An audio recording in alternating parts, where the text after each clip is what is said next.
You're listening to an Airwave Media Podcast. This year, build your credit history with the Chime Secured Credit Builder Visa Credit Card. No credit checks to apply. Get started at chime.com/build. The Chime Credit Builder Visa Credit Card is issued by the Bancorp Bank N.A. or Stride Bank N.A. members FDIC. Chime checking account and a $200 qualifying direct deposit required to apply.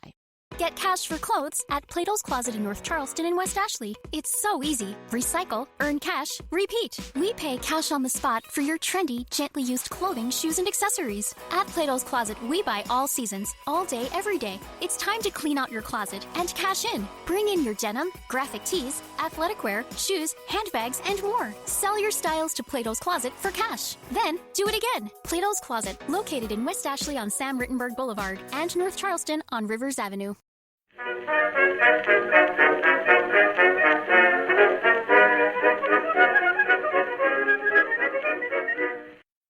Hello everyone and welcome to History of the Second World War, episode 156, The Early Naval War, part 6, The Panzerschiffe.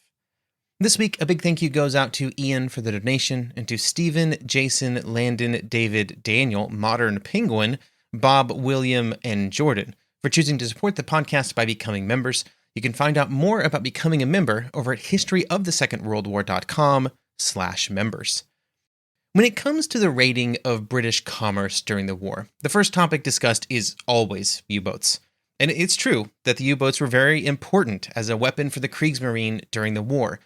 But there was another weapon that caused just as much concern in Britain before the war: surface raiders. Surface raiders presented a very real problem for the British and the French due to their longer range and their ability to move around the oceans, threatening merchant ships over a much wider area, especially when compared to pre-war U-boats. A major focus of this concern from the British and French were the German armored ships, or the Panzerschiffe, which is a direct translation of armored ship. There were only 3 of them built during the 1930s, but they would be the focus of much of the concern before the start of the war. This episode begins a 3-episode series discussing the Panzerschiffe and the most famous ship of that class, the Admiral Graf Spee. The Graf Spee was named after Admiral Maximilian von Spee, who had led the China Squadron of the Imperial German Navy during the opening months of the First World War. At that time, Graf Spee led his small squadron across the Pacific and then defeated a British squadron at the Battle of Coronel before finally being overcome by the Royal Navy at the Battle of the Falkland Islands. If you would like to hear the entire story of the China Squadron and Admiral von Spee, you can go back to History of the Great War, episodes 48 and 49, that were released way back in 2015. The Second World War ship, the Admiral Graf Spee, its commander, Captain Hans Langsdorff, and its crew would be in for a similarly wild ride to what had happened back in 1914, sort of having a lot of fun running away from the British until eventually they couldn't anymore. But that'll be a few episodes from now. The story today begins with the Panzerschiffe, or the Deutschland-class cruiser, if you want to be a bit more formal about it, which we won't be for the rest of this episode. It was an interesting project driven mostly by the restrictions that Germany found itself under after the First World War. In the Treaty of Versailles, Germany was not allowed to build any capital ships, so no battleships and no battle cruisers, but they were allowed to build a few 10,000-ton cruisers. The 10,000-ton cruisers became enshrined in naval history due to the Washington Naval Treaty, which gave cruisers an upper limit of 10,000 tons, which most of the major navies would build up to and at times beyond during the 1920s and 30s. Germany would seek also to fit the Panzerschiffe within that 10,000-ton limit, or at least come close enough that nobody would notice. In the end, the Panzerschiffe would actually have a displacement of over 11,700 tons, but again, Germany was far from the only nation to miss that 10,000-ton target, even though they would claim to everybody who would listen that it was only 10,000 tons. But there were 2 major differences between the cruisers being built by other nations and the Panzerschiffe. The first was the size of the guns. As part of the Washington Naval Treaty, the largest guns that signatory navies could place on cruisers were 8 inches, a decision not really based on what was best for a ship of 10,000 tons, but instead just the size of guns that were being mounted on cruisers after the First World War when the treaty was signed. Germany was not a signatory of the Washington Naval Treaty, though, and so they could take a step up, and instead of 8-inch guns, they would mount 6 11-inch guns. This gave the German ships, theoretically, greater hitting power than any other cruisers that they might meet. The other major difference in the Panzerschiffe design was the propulsion system. During the interwar years, almost all naval ships were powered by steam turbines, especially ships at the destroyer level and above, but the Panzerschiffe would instead be propelled by 8 diesel engines. There were major advantages to these diesel engines, the first being that they took up much less space, which allowed more space for other things on the ship. It should be noted that this reduction in size did not also result in a reduction in weight. It was just more weight packed into a smaller package. The second major advantage was the range that the diesel engines provided to the ship. The diesel engines required a higher grade of fuel than steam turbines, but they were able to turn that fuel into more power, or they were more efficient at turning it into power. This meant that the Panzerschiffe had a range of around 10,000 nautical miles, when contemporary British cruisers were hovering around the 5,500 nautical mile range. Now, this was really good. More range is good, but there were some downsides. The first was that the displacement of the ship, when combined with the power provided by the diesels, resulted in a top speed of only 27 knots. This was much faster than many capital ships, but was slower than British treaty cruisers of the Leander class, which were entering service when the Panzerschiffe were being built.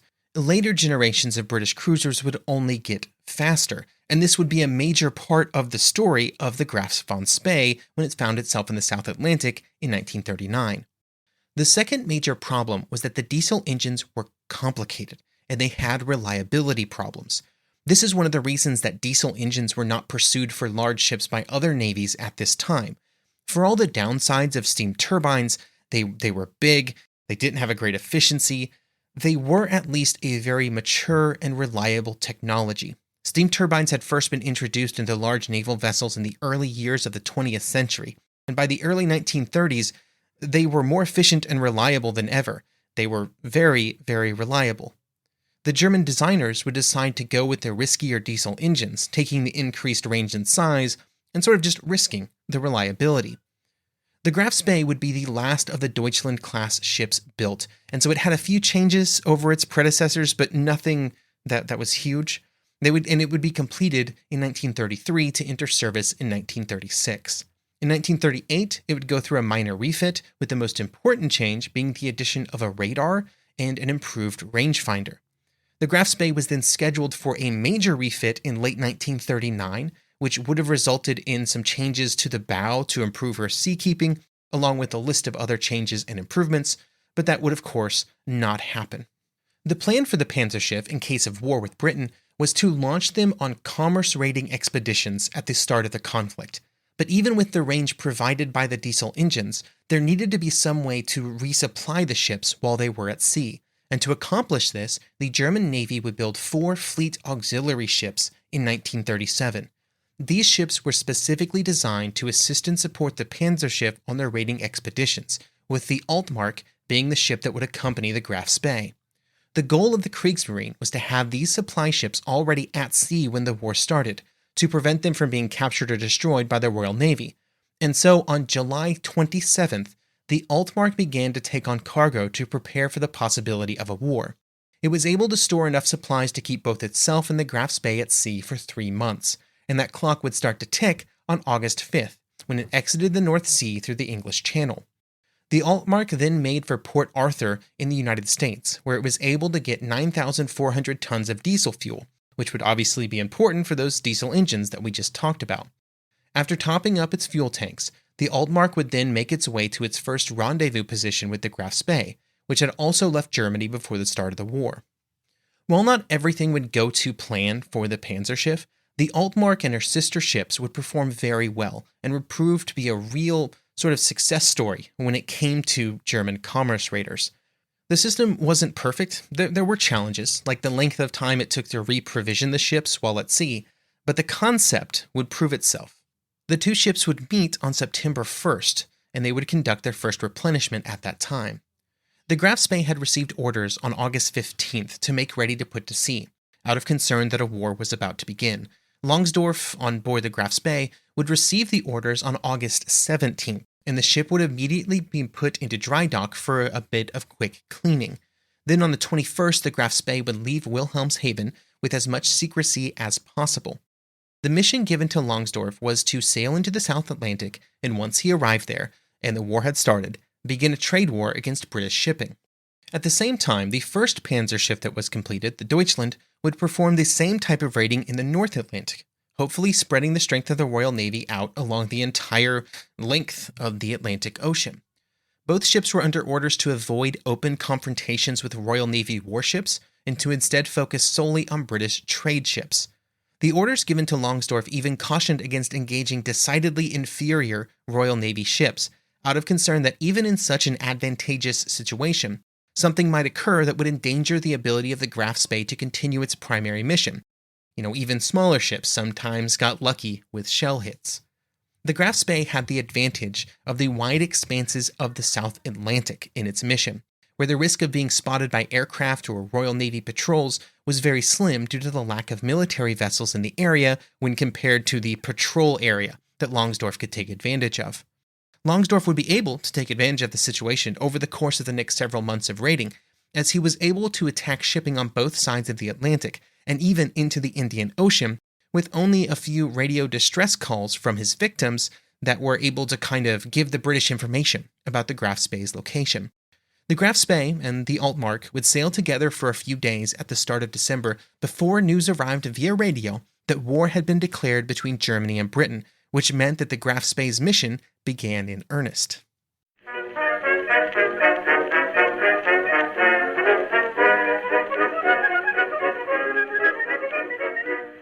This year, build your credit history with the Chime Secured Credit Builder Visa Credit Card. No credit checks to apply. Get started at chime.com/build. The Chime Credit Builder Visa Credit Card is issued by the Bancorp Bank N.A. or Stride Bank N.A. members FDIC. Chime checking account and 200 qualifying direct deposit required to apply. Get cash for clothes at Plato's Closet in North Charleston and West Ashley. It's so easy. Recycle, earn cash, repeat. We pay cash on the spot for your trendy, gently used clothing, shoes, and accessories. At Plato's Closet, we buy all seasons, all day, every day. It's time to clean out your closet and cash in. Bring in your denim, graphic tees, athletic wear, shoes, handbags, and more. Sell your styles to Plato's Closet for cash. Then, do it again. Plato's Closet, located in West Ashley on Sam Rittenberg Boulevard and North Charleston on Rivers Avenue.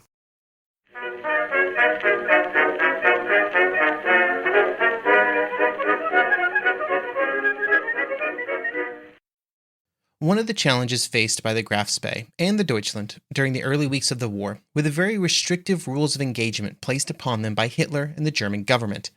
For the first few weeks of the war, there was still hope in Berlin that if Poland could be defeated quickly, before any open fighting broke out between Germany and Britain and France, then maybe the Western nations could be brought to the negotiating table. To keep open this possibility, a very restrictive set of engagement rules were placed on any attacks against commerce from both surface ships and U-boats. The challenges presented to the two surface ships was mostly around what would happen the instant they hit their first merchant ships. Any action was destined to be met with a response by the British, so it was felt to be critical that when the first merchant ship was captured or sunk, it had to be at a time when the Panzerschiffe were ready to begin full commerce raiding activities. Otherwise, it would just be a waste, because the expectation was that the ships would eventually either be attacked or forced back to Germany at some point after they started operations. These restrictions and concerns resulted in a delay in the true beginning of actual commerce raiding until September 23rd, 20 days after the war had been declared. It would only be on that day that Raeder was able to convince Hitler that it was critical to unleash the Deutschland and the Graf Spee. Otherwise, they were just burning through supplies for no purpose, and they would eventually have to return to Germany, having achieved nothing. With the invasion of Poland coming to a conclusion, and with little prospect of Britain or France entering into negotiations, the order was sent on the 26th of September for the ships to really get going with their operations. They would receive an order that said, quote, "Commence commerce warfare against France and England in defined areas according to operational orders. Deutschland in the North Atlantic, Graf Spee in the South. Radio silence, but report position and intentions if in contact with enemy warships or if reported by merchant shipping." End quote. Along with these new operational orders, the latest possible intelligence was forwarded to both of the ships. For the Graf Spee, the most important part of this information was the presence of 7 Royal Navy cruisers in its area of operation, 4 off the South American coast and 3 off the coast of Africa. along with a collection of destroyers, submarines, and smaller ships. These reports were mostly correct, although there were only 2 British cruisers off the African coast. Along with these intelligence reports, another set of orders would arrive on September 29th via radio, which included this quote: "At the present time, England needs successes. Any gain of prestige by England is therefore undesirable. On the other hand, attacks on shipping by Panzerschiffe are to be carried out to the fullest extent. The restrictions of Panzerschiffe operations to specific areas is hereby cancelled." These new orders basically told the captains of both the Deutschland and the Graf Spee, happy hunting, but to be careful to avoid providing the Royal Navy and the British government with any kind of victory. Before the podcast spends the next 2.5 episodes on the adventures of the Admiral Graf Spee, it is worth taking just a moment to discuss the adventures of the Deutschland, the other Panzerschiffe which would be positioned to begin commerce raiding at the start of the war. The Deutschland was commanded by Captain Winokur and was accompanied by the supply ship Westfold, with the goal of commerce raiding in the North Atlantic. Much like the Graf Spee, the Deutschland's freedom of operation would be severely curtailed during the first month of the war, and it would not be until October 5th that it would stop its first freighter, the Stonegate, east of Bermuda. Then, 4 days later, the American freighter City of Flint was intercepted and captured, a prize crew was placed aboard the ship, and it was then sent off to Europe, although it would eventually be interned in Norway. After this second ship was spotted and dealt with, the weather would not cooperate with the Deutschland, and it would not be until the 14th of October that another ship would be spotted, and eventually sank. This ship was the Norwegian freighter Lawrence W. Hansen. After the 14th, the weather once again deteriorated, and it would continue that way for 2 weeks. Then on October 28th, orders arrived for the ship to head back to Germany, at least partially out of concern that the bad weather would continue making further efforts untenable as the northern Atlantic moved into winter. The ship would transit the Denmark Strait and arrive back in Germany on November 17th.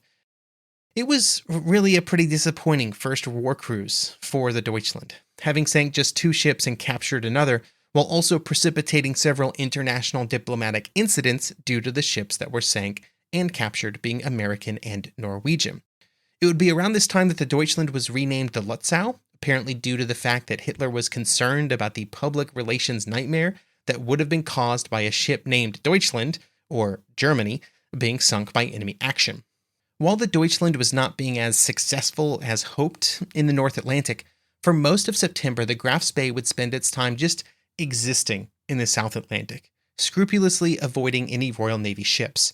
The closest call would come on September 11th, when the Arado float plane that the cruiser carried was doing a routine patrol while the Graf Spee resupplied from the Altmark. While on patrol, the float plane spotted 2 ships, one of which it believed was a British cruiser, which seemed to abruptly change course to a course that would bring it directly into contact with the Graf Spee. As soon as this news was relayed to Longsdorff, he made the decision to abort the resupply which was underway and leave the scene as quickly as possible. The Arado was right about one thing. The ship was a British cruiser, the HMS Cumberland, but it did not know that the Graf Spee was in the area. Instead, the abrupt change in course that it did was simply a routine change in direction, as the ship was zigzagging in standard anti-submarine protocol. The Cumberland was en route to join the cruiser squadrons of Commodore Henry Harwood, which were currently patrolling off the South American coast. Harwood already had access to 2 Leander-class cruisers, the Ajax and Achilles, which were in the Falkland Islands, and the York-class cruiser, the Exeter, which would be combined with the Cumberland to make Force G. All of the British cruisers were, by themselves, outgunned by the German cruiser, mounting guns no larger than 8 inches, but their 6 and 8-inch guns were still more than capable of damaging the German ship in a gun duel, which would accomplish their goals just as well as sinking it, because the goal was to prevent it from continuing its commerce raiding. Sinking was sort of an ancillary goal.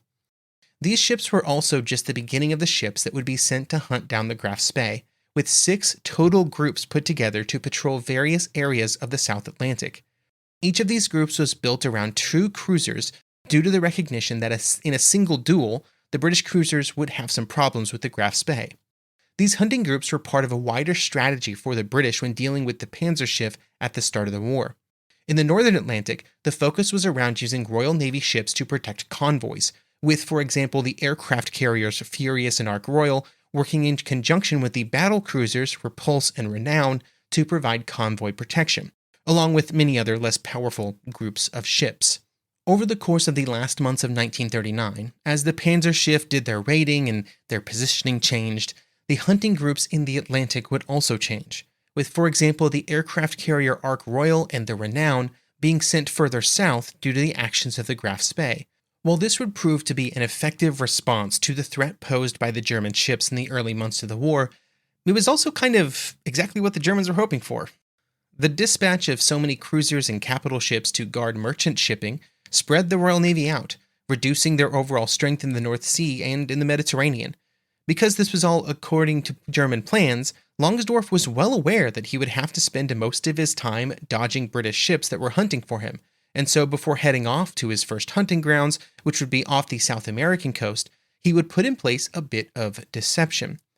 Longsdorff would make some fake modifications to his ship so that it appeared to look like the Admiral Scheer, the second ship of the Deutschland class, or at least he hoped it would look that way from a distance.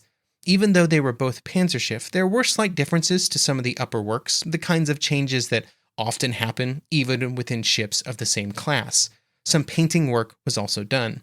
This was done to try and sow some confusion and hopefully make it unclear exactly how many German ships were operating in the South Atlantic. This would actually work for some time, and if you look at British communications over the next 2 months as the Graf Spee is hunting down its merchant victims, there is some confusion about which exact ship is loose in the area, especially when there were reports from the RAF that they had hit the Admiral Scheer in a bombing raid in port on September 5th, and yet here it was in the South Atlantic. The British were concerned that if the Admiral Scheer had managed to slip out of the North Sea, which was completely possible, then they had 3 Panzerschiffe to deal with instead of 2. With the disguise in place, on September 30th, the first victim of the Graf Spee would come into sight. This was the 5,000-ton Clement, a British merchant ship on its way to Bahia, Brazil. The Graf Spee's Arado floatplane was in the air, and when it had firmly established the name of the ship and that it was British, the floatplane launched its own attack by shooting up the steamer's bridge with its machine guns. The Clement would stop while the radio officer on board started to transmit the RRR signal, which included the Clement's position, identifying information about the ship, and that it was being attacked by a German surface ship. This was a pre-arranged signal that every British ship was supposed to send out when it came under attack, as a way of quickly and concisely notifying any British ships in range of what was happening so they could relay the message if nobody else received it. As the Graf Spee approached, the captain of the Clement gave the order to abandon ship, and all of the crew made it into lifeboats. The captain and the chief engineer were then brought on board the Graf Spee, at which point they saw that there were embossed letters on the quarterdeck that appeared to be painted over, which said it was the Admiral Scheer, which was exactly what Longsdorff had planned, and now he had a carrier for that deception. When the captain met with Longsdorff, the German said in English, "I'm sorry, Captain, but I have to sink your ship. We are, you see, at war." Longsdorff would then order 2 torpedoes to be fired at the Clement, but neither of the torpedoes exploded. Although it's unclear whether they just missed or they failed to explode, early war German torpedoes were notorious for not exploding. With the failure of the torpedoes, Longsdorff switched tactics and ordered that the main guns fire on the ship at point-blank range. It would take 5 shells to sink the Clement. While it was good that the Graf Spee had made its first kill, the failure of the torpedoes and the need to resort to the wastage of main armament ammunition was not a great way to start the campaign. The merchant seamen were offloaded onto another passing merchant ship that would offload them at a nearby port, with the news making it back to Britain that they had been sunk by the Admiral Scheer, not the Graf Spee. This caused some serious confusion in London, which was again exactly the point. The next victim to fall into the hands of the Graf Spee would be the British tramp steamer Newton Beach, which the Graf Spee would encounter on October 5th. When it became clear that the Graf Spee was bearing down on them, the crew of the Newton Beach attempted to destroy some important papers, but failed, and this provided good information to Longsdorff for his further raiding. One of the most important pieces of information were the general routing plans that had been provided to all British ships by the Royal Navy. This was essentially a highway map for British merchant ships at sea. Several items would also be taken from the Newton Beach to resupply the Graf Spee, which would be a common theme over the following weeks of raiding. It could be as simple as some extra food or as important as critical supplies, depending on the ship in question. For example, on the next ship attacked by the Graf Spee, the Ashley, a good amount of sugar and potatoes were transferred over to the Graf Spee before it was destroyed with scuttling charges.